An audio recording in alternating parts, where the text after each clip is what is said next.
We've got Kim Stryker, folklorist, rabble-rouser, and as of tonight, gamer, here to Totally gamer. Totally gamer. here to answer some questions. Question number one, Kim.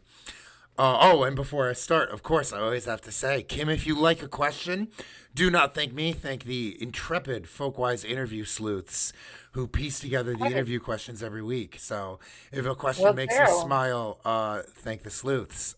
First question for Okay. you. Kim, can you define agritainment?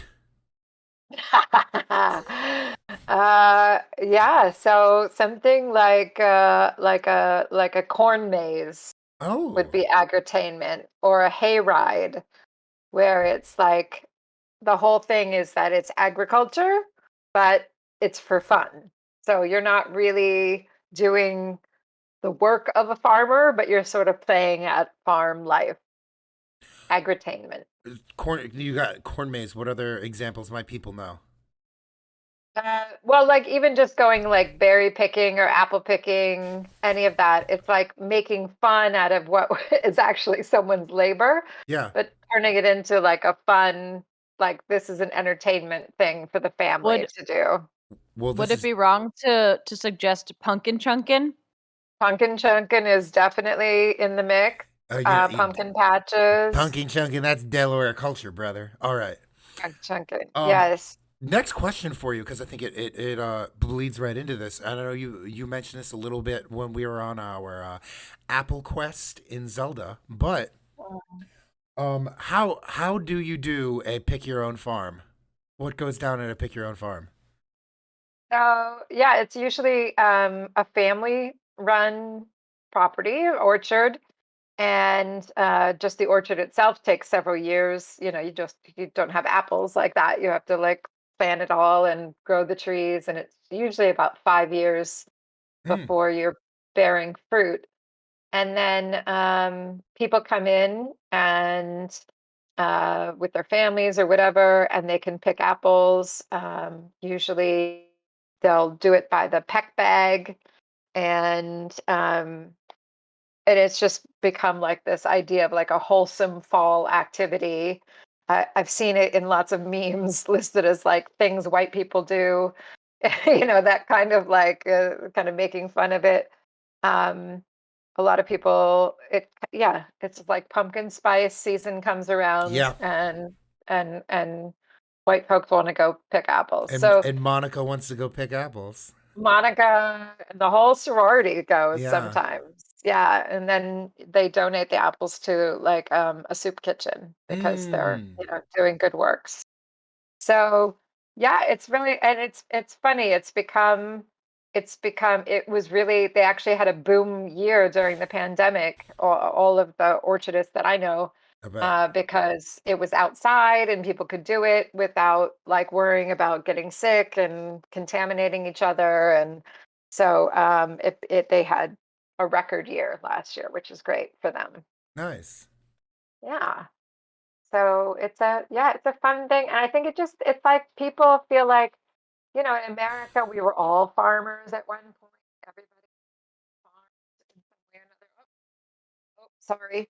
We have to pause this interview because Abraham has made an appearance. Abe, hello, This Abraham. is Abraham. He is a big boy. Oh, what a large Uh, boy. he is a big boy. He Is is is thick. uh is Abraham an MMO? Is he a magically modified organism? He might be. Okay. He might be. He is a big, when we take him places, people think we have a bear on a leash, but he is just a good boy who loves, loves, loves. Oh, he's great. He is. He's delicious. Sorry. So that had to happen Oh, because, I think the chat loved it. The chat loved it. yeah, good. Or someone in chat says never apologize for doggo. Yeah, I agree. Never, never. Except sometimes if he's trying to like hump your leg or something, then I apologize.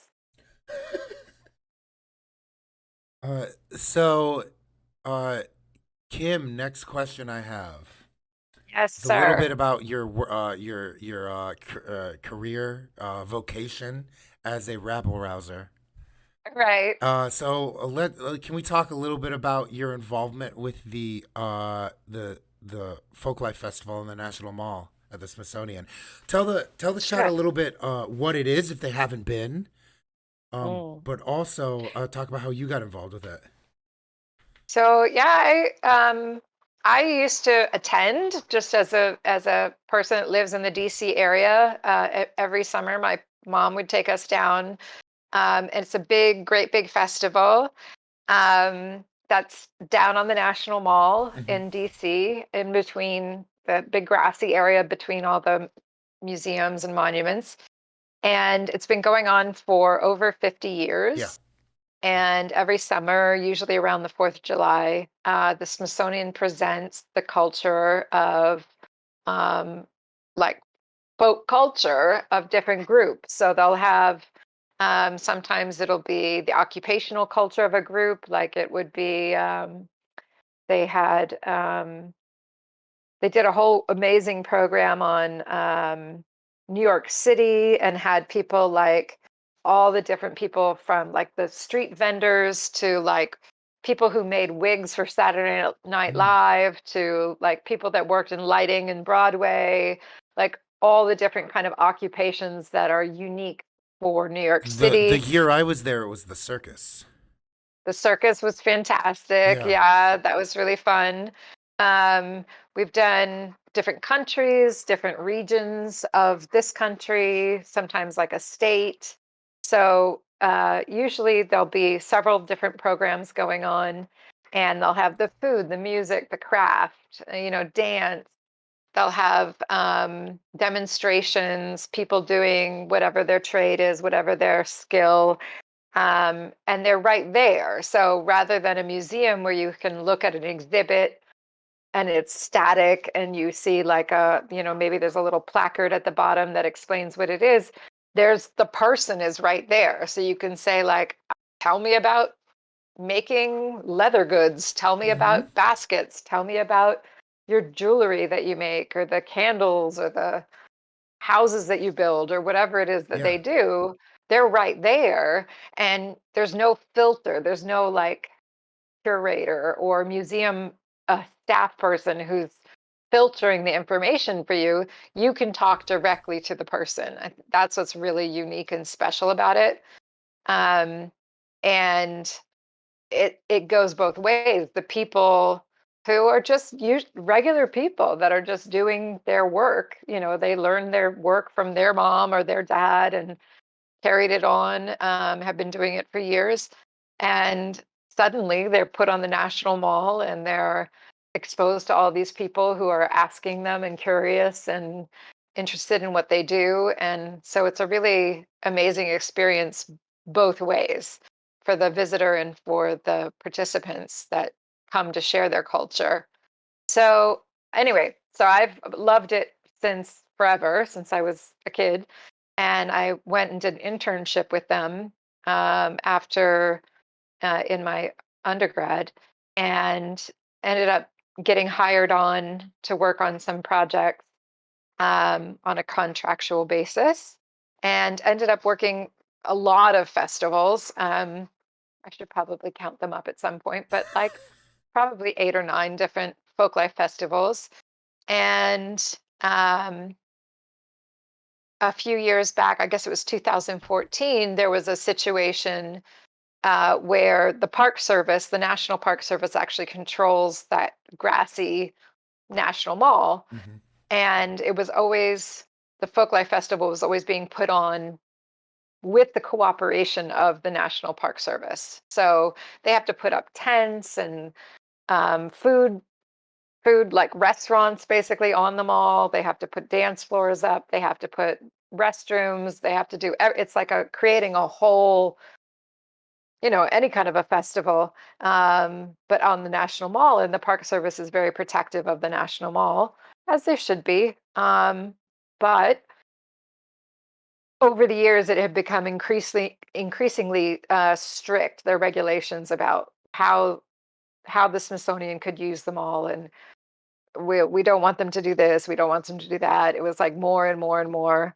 And then 2014, it all kind of came to a head, and they were basically saying that they didn't want the Smithsonian to do the Folklife Festival at all.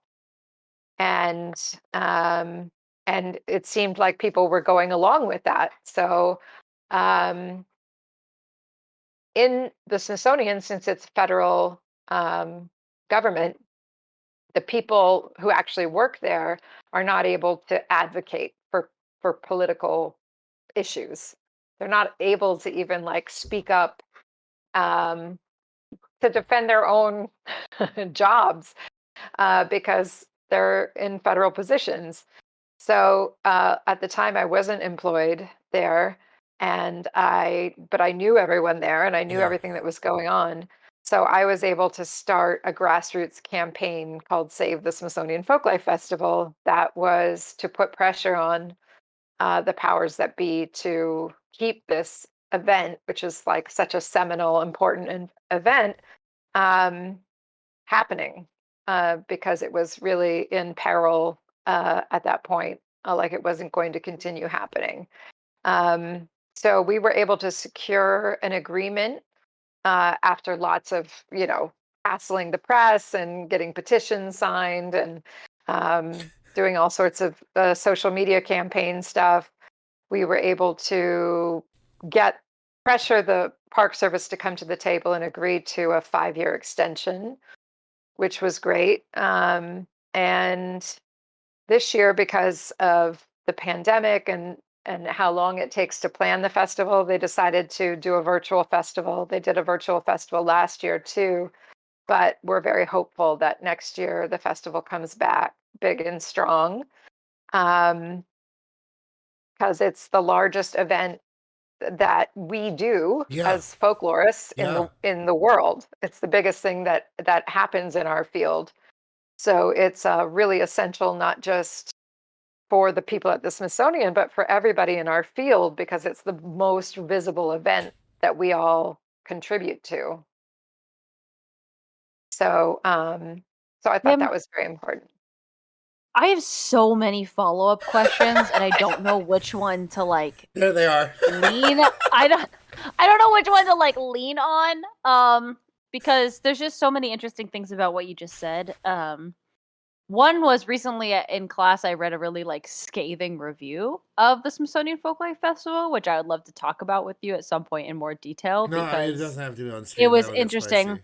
Yeah, I figured it doesn't have to be on stream, but in general, like I'd love to talk to you about that. But another thing that I was unaware that the park, like there were park rangers who cooperated with the festival to preserve the lawn, and I think a lot about lawns and like the symbolism of lawns in a lot of the research that I do as a folklorist, and like what other like do that many events happen per year on the lawn? And I guess like Well, like I don't know. Tell me more about yeah, the lawn itself at the National Mall. That's a good it's a whole follow-up. That's a good thing. follow-up. It's a Yeah, whole thing. Okay, it's tell a me it the is whole thing. it is a whole thing. So Christina Benedetti did a Yep. great, her whole PhD work was on the public use of the National Mall historically. And like, Yeah. in our public imagination, we have like these images in our brain all the time of like Martin Luther King standing on the steps of Lincoln Memorial, giving his "I Have a Dream" speech, of the Poor People's Campaign encamping on the National Mall, actually bringing poor families, like working poor families, to the National Mall to live in like hovels Oh, to Yeah. protest. can I say the bonus army shouts out to my favorite historical figure, Smedley Butler? Oh my Oh, the god, bonus yes. army, Yeah. right? Because they weren't being paid and came down to protest the wages that they were due. Um, lots, I mean, and then protest, just any kind of protest that you can think of. Vietnam War, you think of Forrest Gump with running across the reflecting pool to Oh, Jenny. that famous documentary. Yeah. Yeah, that famous documentary. But it's very seared into our imaginations and our identity as a country. And it's it's oh God, it's But it's very also like complicated. it's like so visible yet invisible at the same time. Mm. Yeah.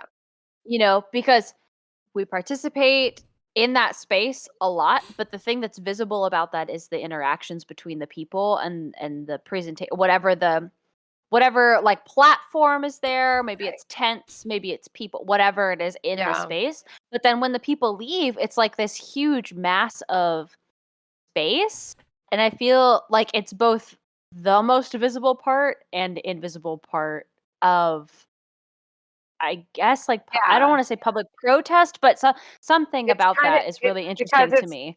it's kind of a blank slate. I Yeah. mean, But and people don't think about what's underneath all the you're people or all the platforms or whatever. They right, just think it's like a space. right, right. So, I mean, the whole thing, DC, I mean, it's bananas that they tried to do like neoclassical architecture with this heavy, like marble and granite on swampland that is sinking, like the Thomas Jefferson Memorial. They have thrown so much money at trying to keep that thing from sinking into the tidal basin. It just keeps going down, down, down. And it's fighting a losing battle. But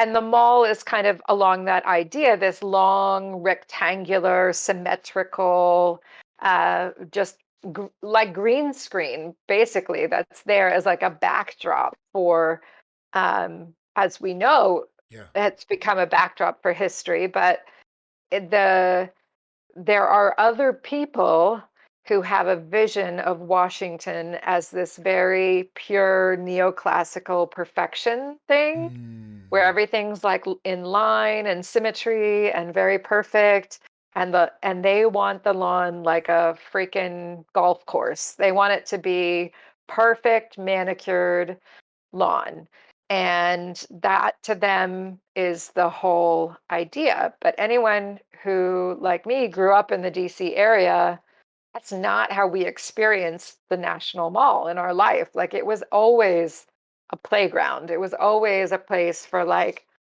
the Beach Boys concerts in the 70s and 80s on the 4th of July. And like literally, it was like Woodstock. People were like half naked, getting stoned.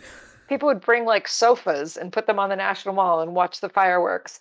It was rowdy as hell. It was like totally fun and Oh my god. lawless. It was crazy. Like, people who were there can tell you it was like totally crazy. And during the Reagan administration, they shut it down because it was like too rowdy. It was like not okay. It wasn't in keeping with the decorum of whatever national celebrations. Yeah. I think Oh my god, like, okay, I think that your comparison of the National Mall to being a green screen is, like, Yes. completely underrated. The Like, that rowdy is such green a screen good of metaphor. history.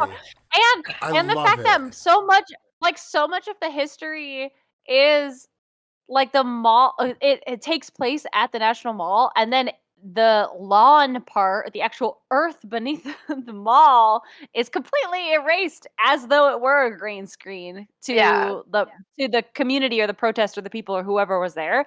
Like right. that's something. Yeah. Somebody write a poem.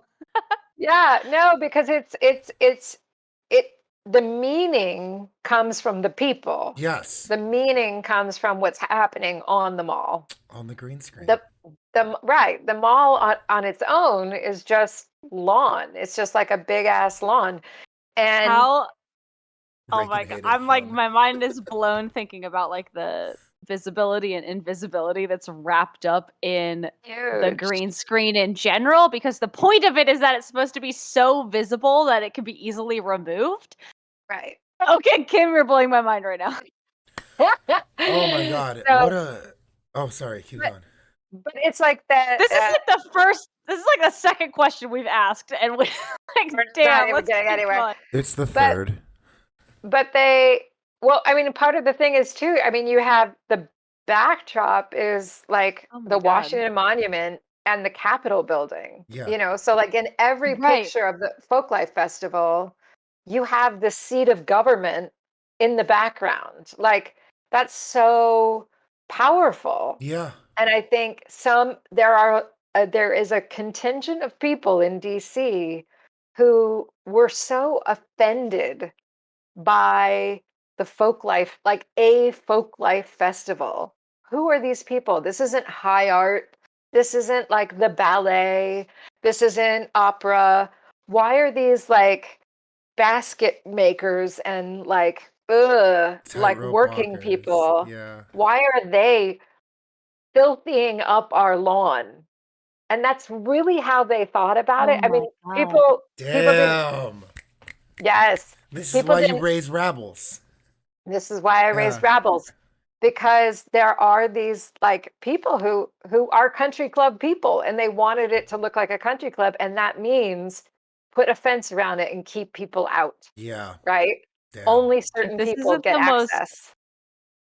this ain't the most folklorist perspective.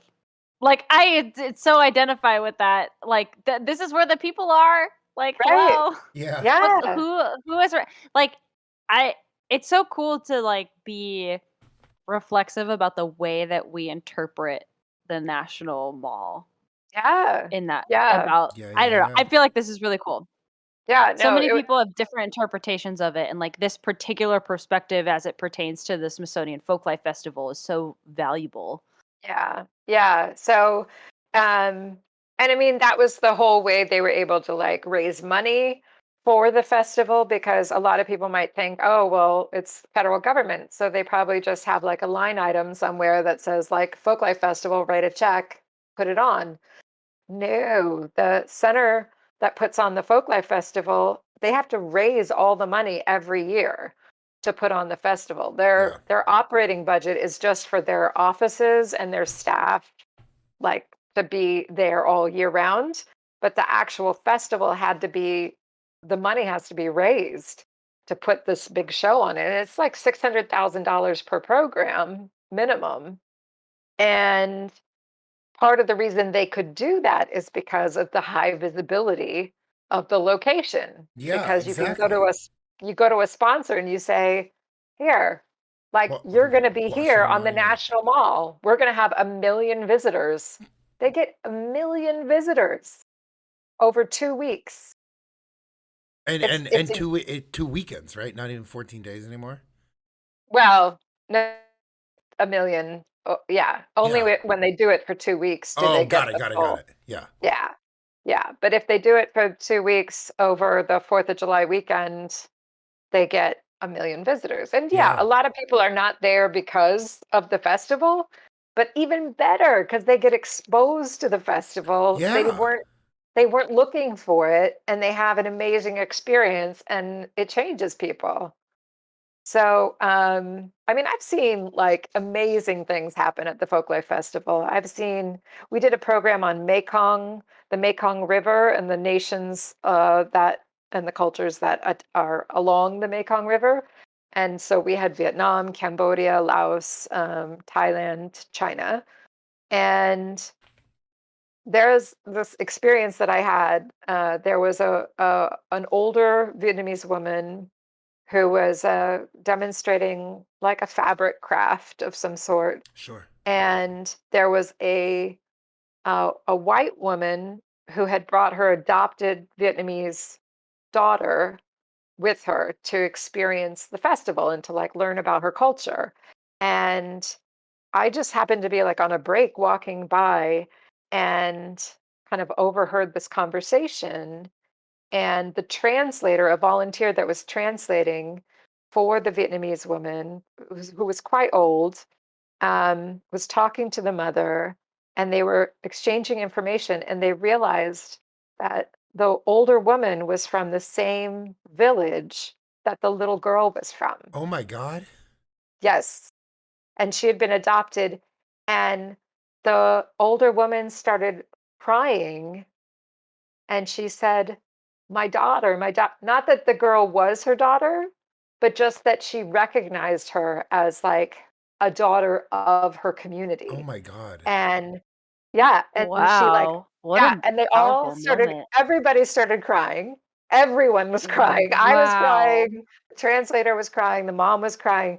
The older woman asked if she could hug the child, and she said it was fine. So they hugged, and she was just rocking her. and crying and like stroking her hair and saying things to her in Vietnamese. I was like, forget it, forget it. What? This is the most beautiful thing I ever saw in my life. It was one of just Wow. many, many moments like that. It just people had really profound experiences Wow. there. It was really there was some real magic that happened. Um, so that's why I believe so strongly in it as a powerful experience for people to Yeah. really have a visceral connection with the power of folk and traditional culture. Sold. So I mean, I was sold before you came on the show, but I'm double Yeah. sold now. yeah, Yeah, I was like, yeah, if people don't want to be a folklorist after this, I mean, I don't Yeah. know what you want from this Oh world. my god. Wow. Oh right? my god. That's amazing. Yeah. Kim, So Kim, can I ask you a couple more questions? yeah, you can. I mean, amazing, amazing stuff there. But you're so much more than just Save the Folk. So I got more questions to ask. Um, Yeah. the next one. Do you still teach the introduction to folklore? Yeah, I'm teaching at George Mason in Fairfax, Virginia. So yeah, I teach Introduction to Folklore and Folklife to undergrads. And this fall, I'm also teaching Food and Folklore, which is a Oh, class that I made up. more on that later. But Okay. for now, what is the one example that you use in Intro to Folklore that connects with the kids these days? Uh, uh, hmm. Probably like, I mean, definitely memes, like meme Mm. culture, like the whole thing of memes and how memes work. Um, I show Lynn McNeil's TED Talk. Um, Memes don't mean what you think they meme or whatever that one is. Yeah. Um, and we Mm. and we describe the way I think that helps people to understand the movement of folk culture, the way it moves through a group. Um, that people take a little bit and change a little bit and tweak a little bit depending on the situation, depending on who they are, what the audience is, and they adapt and change, but something core stays the same. So you have the LOL Yeah. cat or you have the whatever, and but you tweak it for whoever the point you're trying to get across, the audience you're trying to reach. Um, and and just the idea that we all make folklore, like that is a thing that we do, that everybody can do and has access to, and you don't have to be um, some specially trained architect to pull it Yeah. off. Yeah. You can just do it. So that oh, and the whole birthday tradition, we always talk about that. Mm.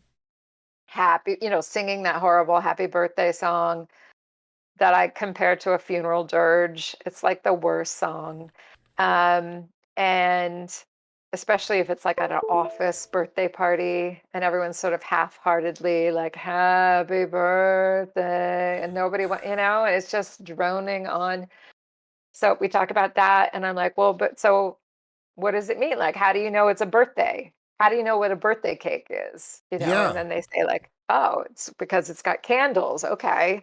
And when do you Yeah. put the candles on? There are like so many rules about, you've got to turn the lights off. You've got to light the candles. You've got to sing the birthday song.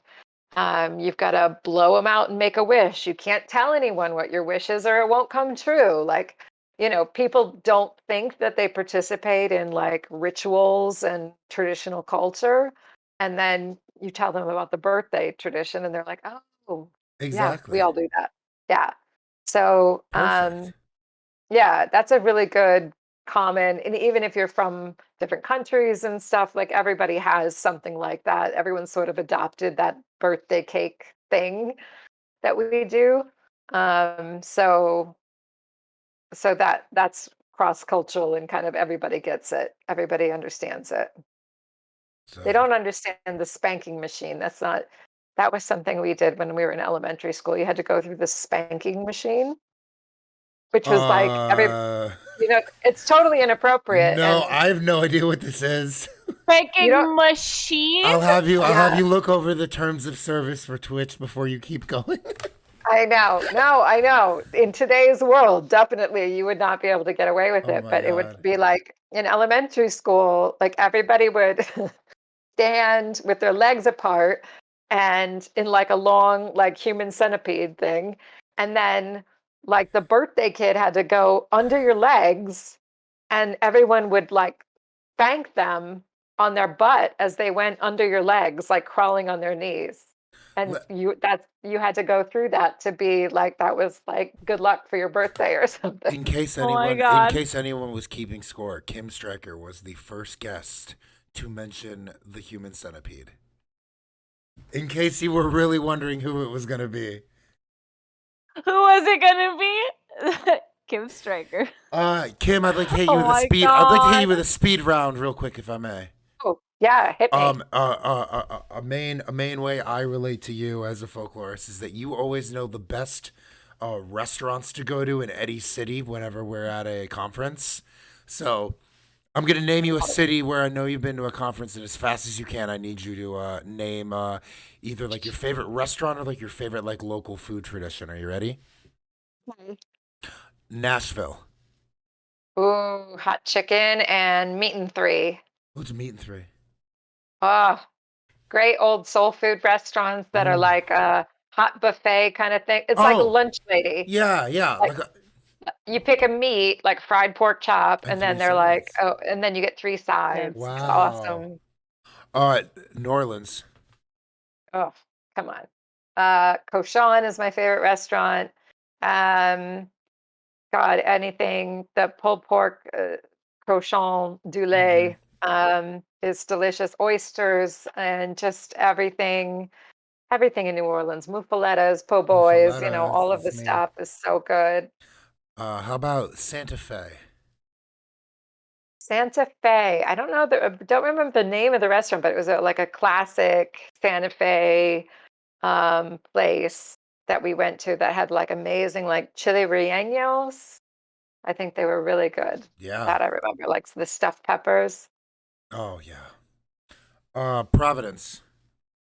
Mm, they have great Italian food. Yes, they do. Yes, they do. Yeah, Oh, it was yeah, so good. Providence. That was a while ago. It was. Providence. They used to have a lot of apple orchards too in Providence. I can't think where we went to eat though. I think we went to some hipster place. I don't Long Beach. know. Long Beach was weird. Um, it's like such a weird, As a Southern Californian, I'm like, uh-oh, what's in yeah. Long Beach? Well, like the whole like, like shipping industrial, and there were like so many homeless people everywhere, and it was like a weird place. I remember eating, I think it was the first time I met Jared Schmidt. We all ate at like some marina, Oh, like yep. cheesy place by the marina that had like bad shrimp cocktail and fruity drinks. Not my best work in What Long Beach. I guess my favorite thing I had in Long Beach, I don't know if it counts because it was a chain, but it was Roscoe's Chicken and Waffles. Mm. Yeah, that's good stuff. I was Oh, gonna Yeah, say Roscoe's Chicken and Waffles is like is legendary it's and featured in a so number of good. films. It's so good. yeah, And that's some then good stuff. last one is Balmer. Oh yeah, Baltimore. If you want to pronounce the T, yeah. Yeah, well, I'm not I from there. guess. I'm not from there, so I do pronounce the Sure, T. sure. When I'm Diplomatic having my of you. natty bow and my crabs, I was gonna having some say, if you crabs, ask me, the number one food way of that Old conference Bay, was Natty Boh. natty bow for sure. I always loved, I mean, all my life going up to like Little Italy, and there was Mm-hmm. a place called Amici's that I used to always Mm-hmm. go to. They do this great thing in the summertime where you can get takeout from the restaurants and then they set up a projector in the upstairs bedroom window of this like 100-year-old man's apartment and they project Italian movies onto the opposite wall across this parking Oh lot. wow.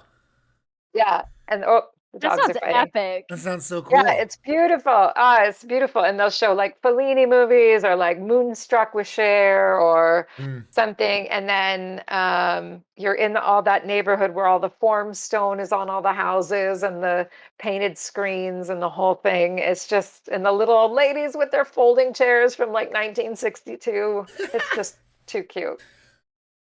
I got two more questions Aw. before we move into your fun activity. First, I'm looking at this, okay? I'm trying to decipher what the sleuths have left me. It just says chimps with 3 question marks, and then it says, who would win, Splinter Cats or chimps? Mm, very important. Um, I'm glad you interpreted that correctly because I like what? totally confused. Okay, so before I got into folklore, I majored in anthropology. And it wasn't because I wanted to study humans. I was interested in physical anthropology Yeah. and I was going to study apes. And I had worked for Jane Goodall at the Jane Goodall Institute Oh, before I came back to college to get my degree. And that's why I was coming back, is because I wanted to go and work in ape conservation. Um, I actually went and lived in Uganda, and I lived on an island that's a sanctuary for orphan chimpanzees. And wow. yeah, and I got to take care of them and feed them and clean their cages and do enrichment with them. Enrichment? And Aw. yeah, so like we would do things to keep them, entertained and like brain puzzles and things, painting, having to get like a I have snack a out of something complicated. I have a book I need to talk to you about. Okay. It's called Decolonizing Extinction, and it's all about an orangutan rehabilitation place. And I would love to hear your like experience at this place because I'm fascinated by it. Anyway, Yeah, no, an orangutan that it's a whole separate issue. I mean, orangs are their own particular sure, of course, of crazy. course. But Mhm. but yeah, so I did that, and so that's why my handle or whatever is Hungry Chimp, Hungry because chimp, yeah. I love chimps and I'm That's your still in. gamer tag. Yeah, and then I love food Because too you're a in cool food ways. gamer now. So yeah, You're a I'm cool totally a gamer gamer now now. Yeah, so with your so gamer tag. I'm So still cool. confused as to what a splinter cat is. Oh, okay. So Splinter Cat. A lot of people don't know about them, but there's still some of them alive in the mountains of West Virginia, and they are a large mountain cat with a very bony forehead. And what they do is when they're in mating season, they get real hostile and they ram trees with their bony protrusion on their head. Oh my And so what lord. yeah, so when you're in the forest and you see like a tree that's all like splintered over, like it's not just like a storm, it's probably a splinter cat. Yeah.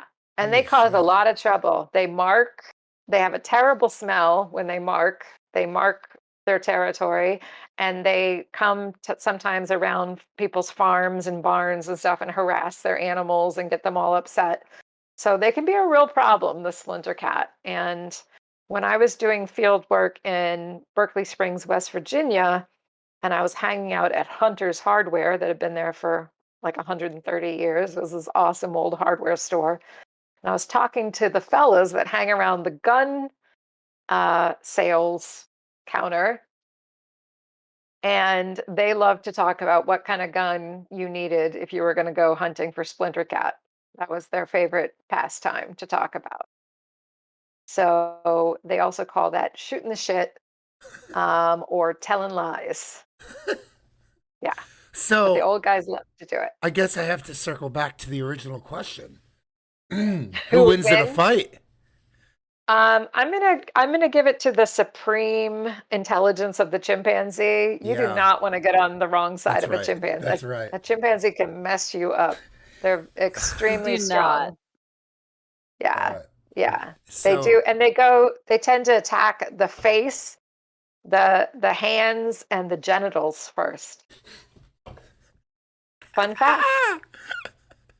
Dang. Yeah, Dang. yeah. They don't mess Daisy, around. did Kim while I set up Kim's fun activity for the end of the interview, did Kim get any questions from chat or from email?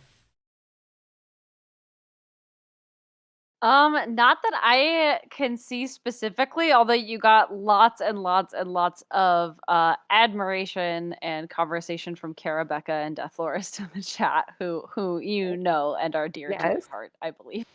yes, Yes. yes, yes. Yeah, send us your Uh, questions if you need to think of. yeah.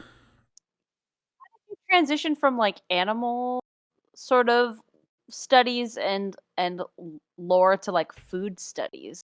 Like what made you switch? I don't think I switch. I like everything. I'm just interested in lots of things. So, um, I like that. yeah, I mean, I've literally had like every kind of job that you could have in your life, probably. Like I've done everything. So at one point I also thought I wanted to be a chef and worked in restaurants and went to culinary school and stuff. So Yeah. I What's the weirdest job you've ever had that you've learned the most about people from? uh huh. The weirdest Good job I ever question. had was probably being a pirate wench at the Renaissance Fair. That You're a pirate Man, wench at the that's Renaissance Fair. honestly, that's like yeah, all the people Daisy That's and I know through cosplay. That's not that weird. I know, I right? know. It's like that's like all the people we know. Yeah. Well, yeah, so I went away to college and then I was like, college is not really my thing right now. So at 17, I dropped out of college and I ran away with the Renaissance Fair. And Stop being I so cool. and Stop. I That's like the coolest thing I've ever heard. You either run away with the circus or the Renaissance This Fair, is and right. also, wow, by the way, this is wow. also by the way, the very same person who paid for me to go see the Alice in Wonderland ballet while I was stuck in DC without a wallet. So, yeah, you're just the coolest person. That was ridiculous. I don't understand what happened to you, but how did you ever get home and what happened? Somebody found my wallet. Oh, well, Yeah. that'll help. Yeah, Yeah. Somebody in Arlington found my wallet. that's crazy. Yeah. That was lucky. Um Kim, are you ready for your fun activity? Nice. Let's do this. Yeah, On Discord you can hit I don't know if you've ever done view a stream like you did to watch the game. yeah. Do you see that? Oh, click on this thing. Yeah. Okay. Yes. Yeah, Um click on watch stream. And I don't know if you've watched our show before. But every single stream we do something called a tier list. And essentially we ask our special guests to rank something, um, usually funny but near and dear to their heart, on a tier list from D to S. S being, of course, the top tier thing, and D being the lowest tier. And we're gonna ask you this week to rank Virginia architecture for us agriculture. on a tier Agriculture. list. Virginia agriculture. Yeah. Yeah. Excuse me, sorry, agriculture. Okay. So we have, I think it's like 8 things grown in Virginia, and you have to just tell us from masterclass to barely passing where they sit on the list. Do I click on something or do I'll you click just on I it. just tell you? You just tell me. I'll click on everything. Okay. So first off, spoken so much about them already is apples. Oh, White House. Yeah, White House Apples is based in Winchester, I think. Of course, Caitlin and Carrie told me to use that photo, but Right. Yeah, Caitlin's in the heart of Apple that's country. right. Um, so where does that go on the list of things? There we go. Thank you, It's chat. hard to see on our end, so it's Thank you, good chat. that Thank you, that chat. Dom explained. the images for us. So the first one, yeah, apples. Where you're putting that from? I'm gonna put that at A. A strong A tier. We've already talked a lot about apples. Yeah. While we were playing Zelda, even. Yeah, because it was really huge at the turn of the last century, the other century, the Hmm. olden one, and not so much now. It's much smaller industry Fair, now. fair. Yeah. Next up is peaches. Mm. I love the Virginia peaches. I'm gonna put that also at A because we're not really known for peaches, but we do grow some gorgeous peaches up Uh, in So are you saying Florida. that's like below apples in A? That's like an A minus?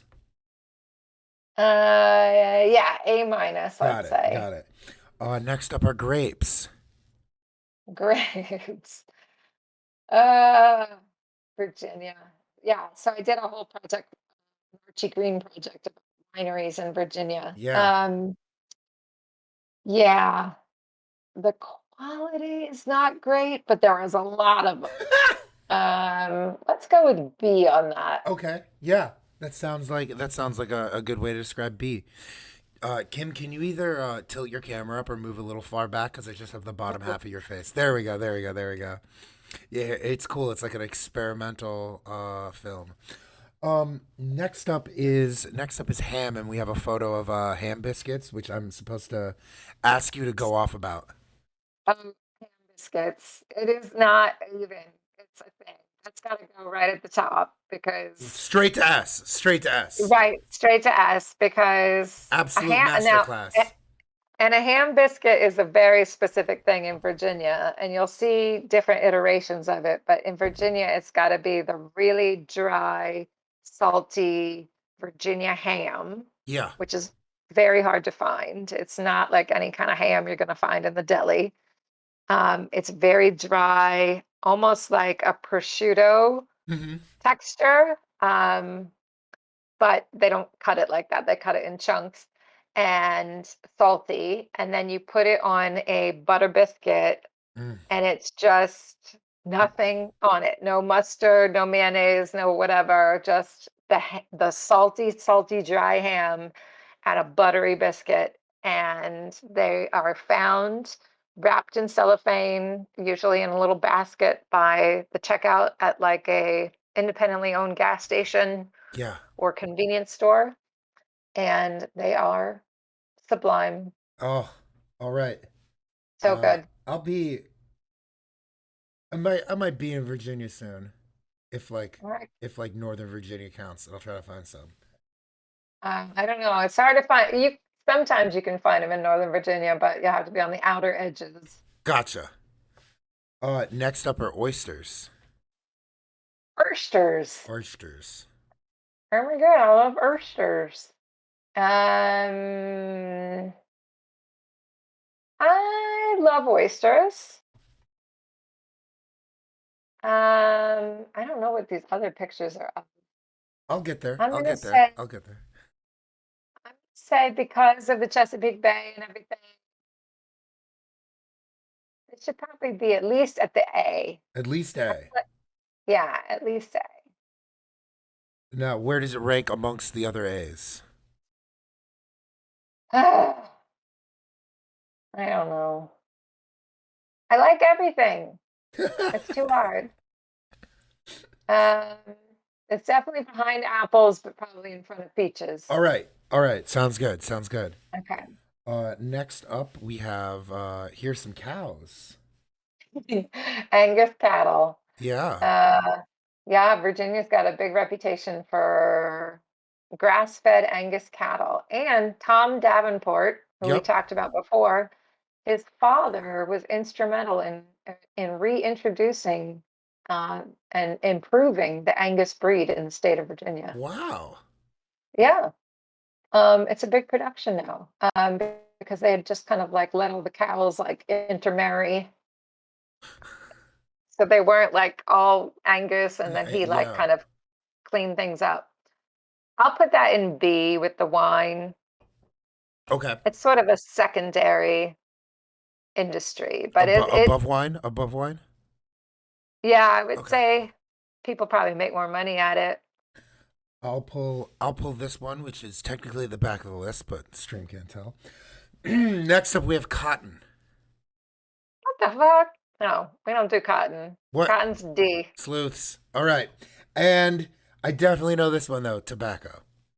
Wacky tobacco. I just think sane tobacco. Yeah, I would put tobacco as a C because it was, yeah, it was a big crop for Virginia for a long time. But a lot of that had to do with slavery, Yeah. not nice. Yeah. And it has not really succeeded now. And a lot of people are kind of out of luck as the tobacco industry has crashed, and you can't really make money being a tobacco farmer anymore. They're having to Interesting. learn how to do other things. So, yeah, tobacco's on the way out. But And cotton, Carrie and Caitlin, what the hell? Who the hell grows cotton?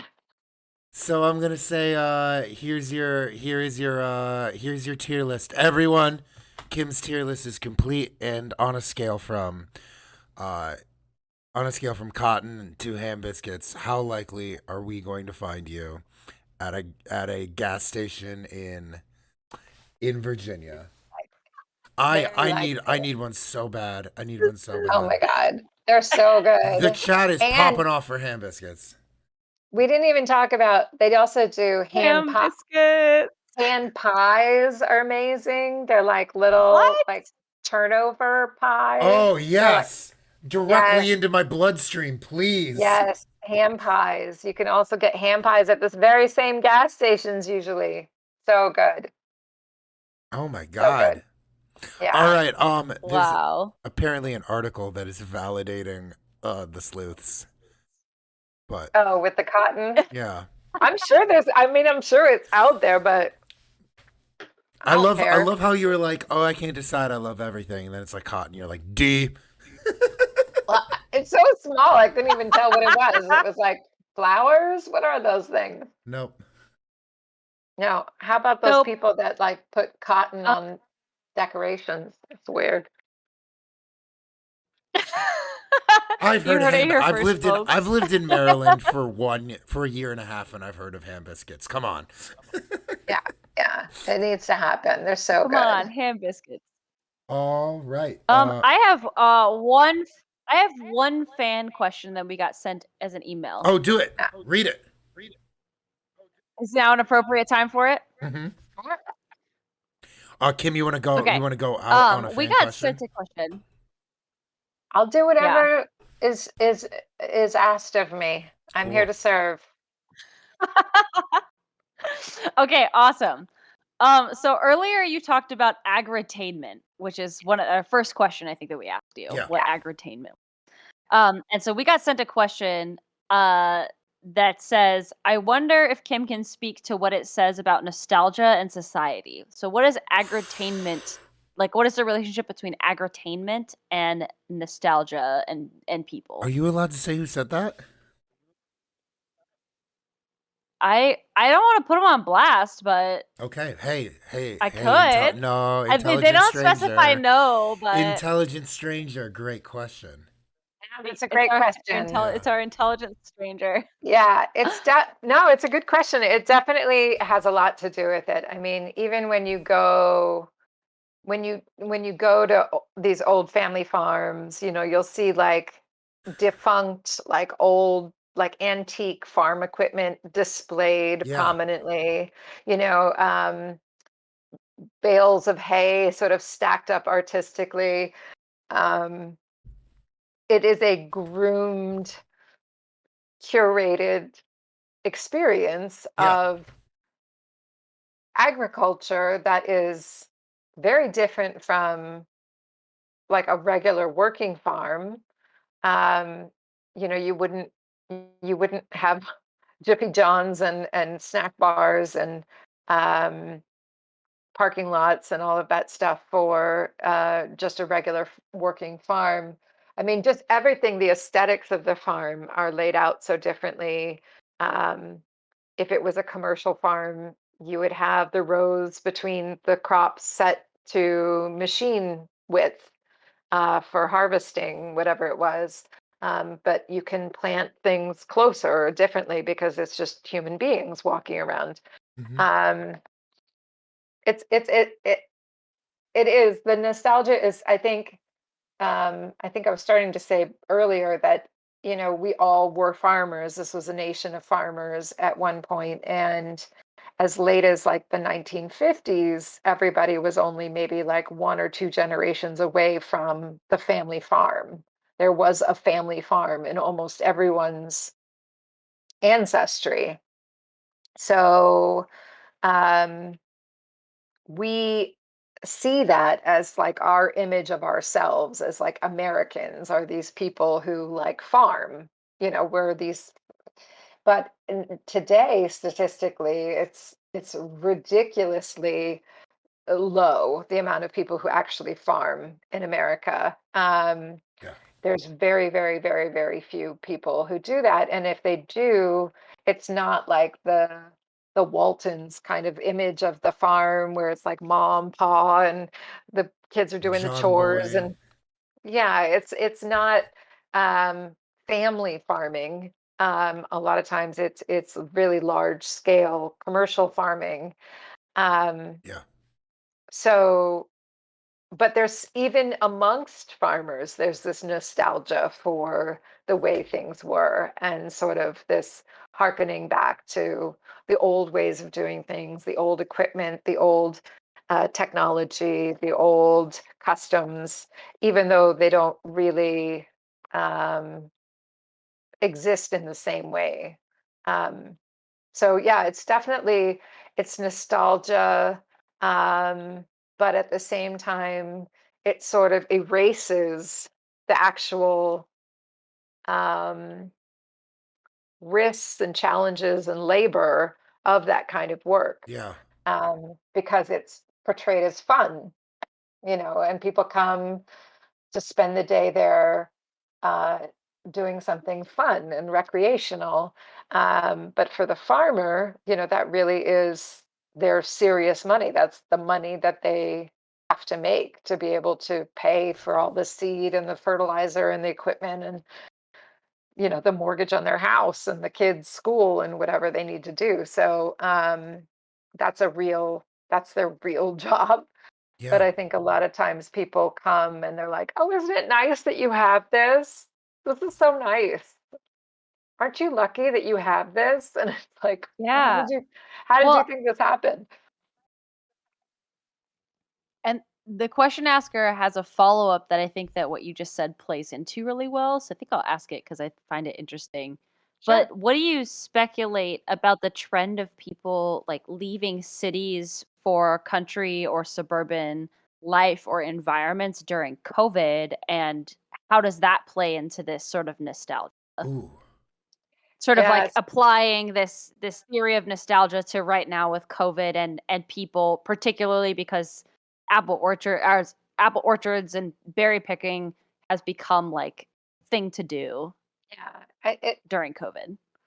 It was a big problem that I heard a lot from people that I that I worked with, the families that they had a lot of newcomers, just even over the years, whatever, people moving out to buy a piece of country land, like 2 or 3 acres, and they're not really interested in farming or anything. They just kind of want to be in a quieter place. But then as soon as they get there, they're like, "Well, why is the internet not working? And why can't I get regular trash collection? And I bought a house next to a farm, but I don't like the smell of the cows. Can you make your cows smell better?" It's like, well, why did you why did you buy, and that drives the locals crazy, that they're like, well, you came here because you love it so Yeah. much, but but then you want to change everything. You want it to be like it is back in the suburbs, and we're not the suburbs. Um, so there's a lot of disputes and things that are going on between neighbors. where it used to be much more like, hey, we're all in the same boat. We're all farmers. We're all, struggling to make this work, to work the land, to take care of animals. And then these new people come in and they have a very different idea of what community means and what living in the country means. And, they want everything to be tidy. They want, even if they have 5 acres, they want it to be mowed like a lawn. Coming back to our lawn discussion, they want it to look perfect and cut and groomed and nice. And meanwhile, the farmers are like, "What are you like? It's good pasture. Why would you like cut that like it's a lawn? It's like you could raise animals on that. You could do something with that." So it's very different ideas of country living and kind of the consequences of newcomers coming in there and sort of not playing by the unspoken rules of the community. Um, People coming in, tearing down an old house, for example. Um, there was some newcomers bought a house near the Davenports, and uh, they didn't really want the house, they wanted the land. Yeah. And so, but this house was significant to the community. It was a woman that had taken care of a lot of people's kids, kind of ran like a nursery school out of her home. And so a lot of people had very sentimental memories of time spent in that house. And the family that bought it, um, set fire to it. They literally donated it to, the fire department to be able to torch it for practice, putting out Oh, fires. wow. And it caused such a panic in the community because everybody saw this house, this beloved house, in flames. And they could see it from all over because it's up on a hill. And it caused all these people to be so upset, and they just came out and they were like, how can you can't burn this house. And people were literally trying to stop them from burning it down because they were just it meant something to the community, Yeah. even though it didn't mean anything to the new owners. And so they learned the hard way that was, that they had really crossed a line with people, that they had really violated something that people had a lot of emotional nostalgia attachment to. I think Tom even posted something on YouTube. I think he made a film or something about that. So you can see his YouTube channel's folk streams if you want to look We at the stuff dropped that it. he We has. dropped it in the chat too when you Oh, last time you good. mentioned Yeah. it. Yeah. Yeah. This is Yeah, do not fret. this is We're on incredible. top of the promo, folklore promo. Yeah. Hey, Kim, that was a great answer. And I think it's a great tying a great bow on your whole interview. I know you're in your pajamas and you really you gotta get going. But thank you so much for a great episode and an amazing interview. Everybody, you know what to do. So awesome. GG's in the chat for Kim. If you got GG's. ladders, drop them. Okay. What is the ladders? What does the ladders mean? I don't know. Daisy, can you explain ladders? It's our channel folklore. Yeah, I can't it's explain it. it's channel folklore that emerged. The long story short is that one time Dom played Legend of Zelda Breath of the Wild for 11 hours one day, and it was very long. And at the later half of that, as Dom was exploring as Link, he realized that you could climb everything. In the game, it's a game in which you can climb like mountains, trees, A buildings, giant tree whatever. You with a can climb mustache, stuff with as your you saw. character. Yeah.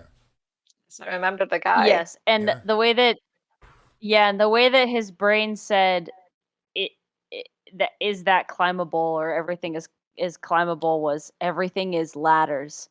And so it became sort of channel lore, and that everything was ladders, and that you could climb anything, and you can always reach a higher level of I don't know, folklore, gaming, whatever. You can Whatever. always Everything is emerge and ladders. grow up and become a ladder. Yeah, That's and deep. you can be a That's ladder and deep. support others. And Thanks, Kim. I was Wow. tired. it didn't, It is. Kim, it didn't start that way, but now But it's No, getting it's but there. it's become this way. But it's become, getting there. yeah, It's it's become a thing. Yeah. It's deep, yeah, and man. so we have an emote in our chat that's a ladder, and so everybody Okay. posts pictures of the ladders when we're celebrating something. I love it. I feel like you want to throw like That a is it. hand sign. Do you have like a hands like this is ladder Yeah. something? Ladder. I don't know, but maybe we'll screenshot that pose and edit out the background space and make that our our tier 4 It, emo.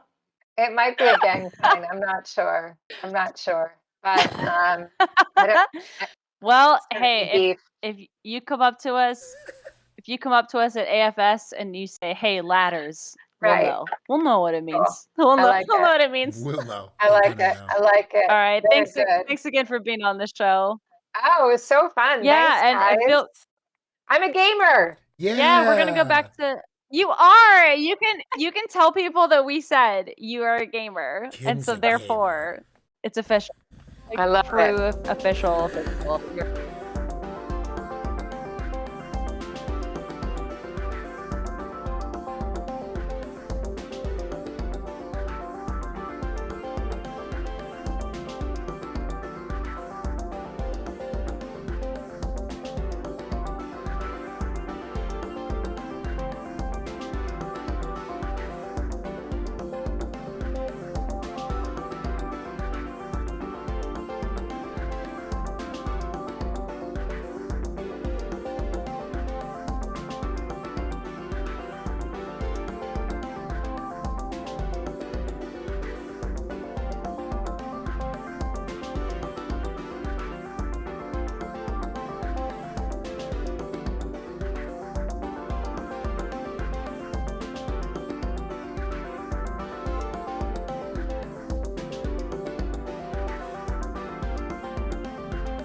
Quilts have had meaning to me on many levels.